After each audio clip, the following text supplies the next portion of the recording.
Okay, so you've probably heard of Peru. There's a popular one, llamas, Machu Picchu, ceviche, the Incans. But what you probably don't see too often is the larger scope of what Peru has become in modern times. It's this deserty, mountainy, jungly, Asian-fused, West Coast, business-oriented chef of the Latin world. Yeah, chef. No one cooks like Peruvians, and they'll prove it to you. Yeah, there you go. That's my pun for the episode. It's time to learn geography now! Hey everyone, I'm your host Barbs. Geography Jorge Carlos says, Peru is a beggar sitting on a gold bench. There's lots of stuff to deal with, yet so many riches they have. And now it's time to open the treasure map and find the pot of gold, shall we?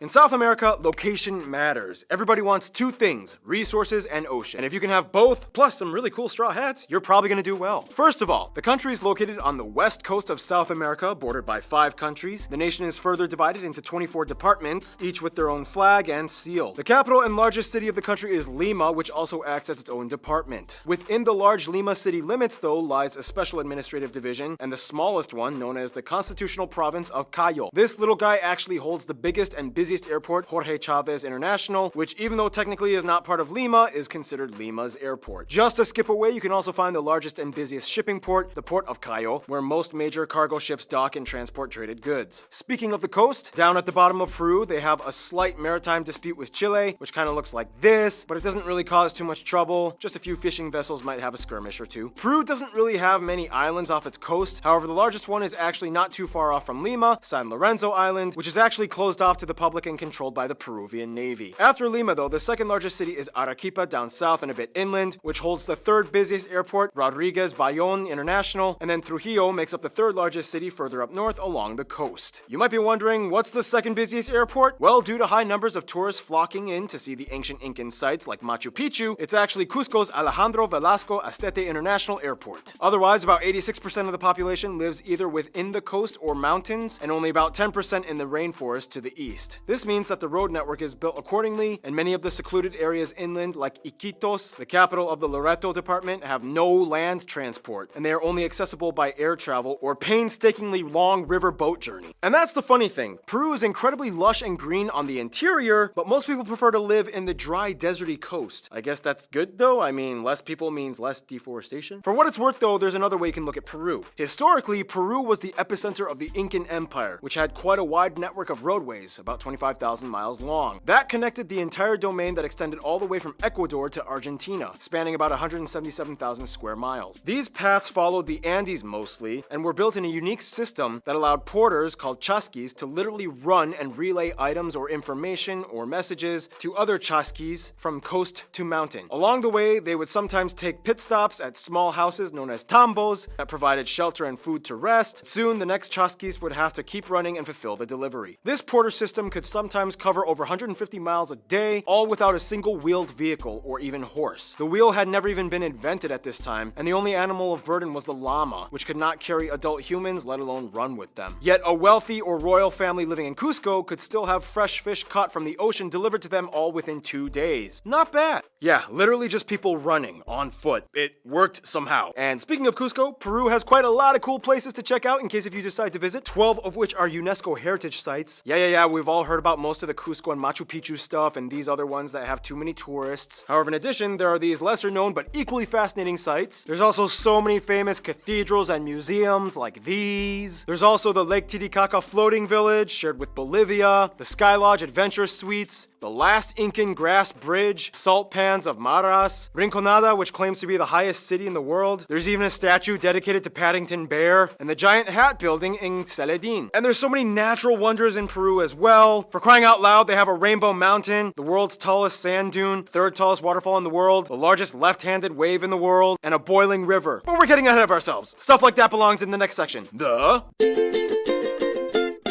First of all, the country sits right at the ring of fire at the convergence of the Nazca Plate under the South America Plate. This convergence is essentially how the Andes Mountains were formed, the second tallest range on Earth after the Himalayas. In addition, it creates the Peru-Chile Trench just off the coast, which also makes the country pretty susceptible to earthquakes and some volcanic activity. The nation is generally divided into 3 physical zones, the Costa, Sierra, and Selva. The coast is mostly dry and desert-like with arid vegetation. In fact, the driest desert in the world, the Atacama, hugs the southernmost tip of Peru. The next part, part, the mountains, or sierra, takes up about 30% of the land, and of course is made up of the highest parts of elevation, including the tallest peak of the nation, Mount Huascaran, with its 2 majestic peaks. Just to skip south, you find the largest lake, not only in Peru, but all of South America, the highest navigable lake in the world, Lake Titicaca, shared with Bolivia. It is also in this region that the longest river, not only in Peru, but also all of South America, begins, the famous Amazon, which branches out into thousands of other tributaries and streams, but surveyors claim that the source of the Amazon are the headwaters of the Mantaro River, which is sourced at Lake Junin or Chinchaycocha. The last physical region, the selva or rainforest, makes up about 60% of Peru's land makeup and is sparsely populated and filled with all that lush, green, humid, tropical forest stuff that you can imagine. As we explained in the Chile episode a long time ago, the reason why the country is like this is essentially because of the rain shadow effect. The winds carrying moisture are trapped in by the mountain ranges, leaving all the leftover dry air to blow out westward on the other side, parching the land and leaving it to form a depleted, arid landscape in contrast to the adjacent region. Oh, and one more thing, the warm waters off the coast are also the source of El Nino, the crazy weather pattern in the Pacific that causes all the tropical storms and whatnot. As mentioned, Peru is home to a wide range of flora, fauna, and overall physical contrast. They are classified as a mega diverse nation with nearly 6,000 endemic species. They have about 1,800 bird species, including the largest flying bird in the world, the giant Andean condor. In addition, there's also 500 species of mammal, including the national animal, the llama, and about 300 species of reptiles and over 15,000 plant species, including the Puya Rayamondi, the world's tallest flowering plant. And speaking of plants, the potato originated here in Peru, and they come in over 4,000 different varieties, colors, and shapes. Peru is the world's largest quinoa and maca producer. They also produce the world's most expensive coffee, Coati dung coffee, which is made from the partially fermented coffee beans that pass through the digestive system of a coati. Wait, so you're saying this whole time my espresso breaks could have been Coati poop coffee breaks? I want that. How much is it? Well, once a limited supply of beans are harvested and produced, I mean, come on, coatis can only poop so much. They can sell for up to $1,400 per kilogram. Worth it. Otherwise, resources have always been a key player in Peru's economy, specifically in the mineral mining industry. They are the world's 6th largest gold producer, and which in itself makes up over 1/5 of their exports. Service sector jobs have greatly increased, especially in the transport category. Largest company in Peru is actually Aerocondor. And finally, time to bring this segment to a close like we always do. Food! In the Latin world, Peru is a culinary powerhouse. Often some of the top-ranking restaurants in the world are found in Peru, like Central or Maido. Some top notable dishes that you guys suggest we mention include things like lomo saltado, arroz con pato, and ticuchos, rocoto relleno, ají de gallina, alpaca and llama meat, lucuma and camu camu fruits, papas a la huancaina, and the national dishes, ceviche, most of you may have heard of this, and the lesser-known cuy, which is roasted guinea pig. Yep. Guinea pigs, that's also a native animal. You know what else is native? The people. Which brings us to...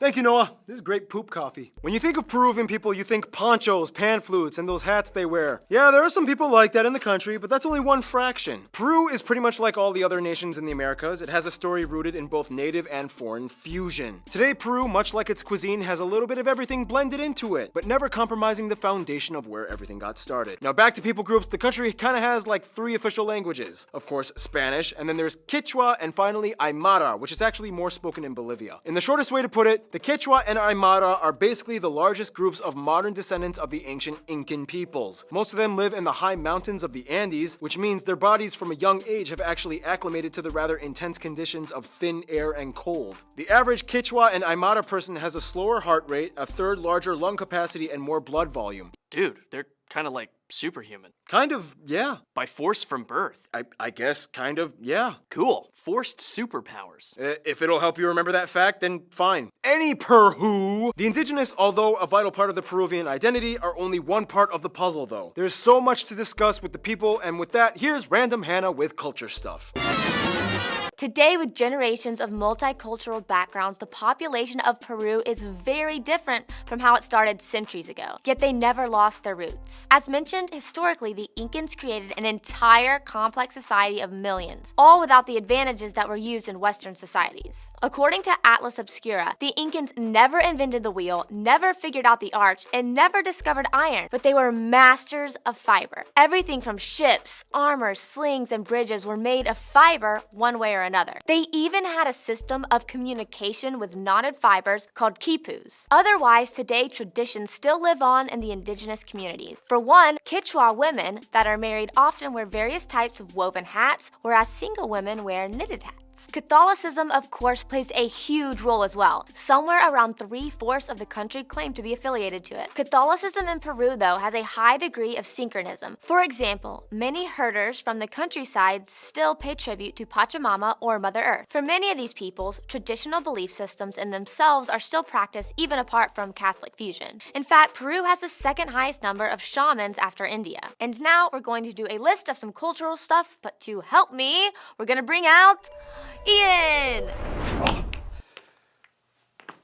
Alright, we're back at it. You know what to do?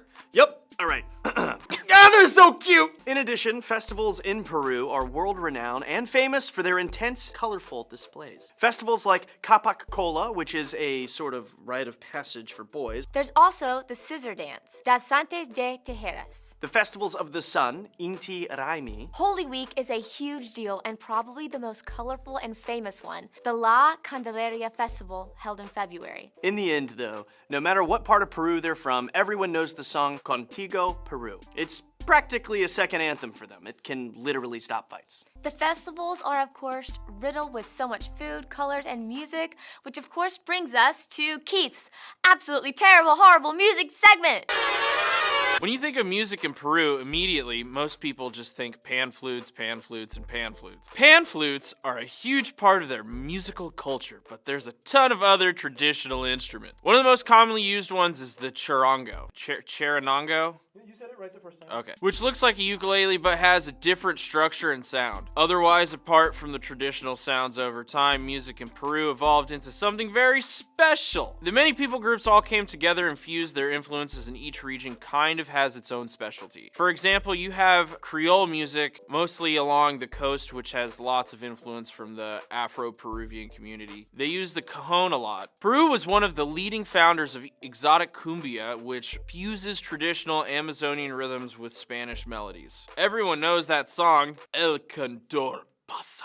Simon and Garfunkel even did a cover of it. In conclusion, Peru has gone from an empire that thrived on foot speed, fibers, and festivals, and now it's fusion, finance, and food. Take a seat and enjoy the barbecue because Peru serves up quite a dish.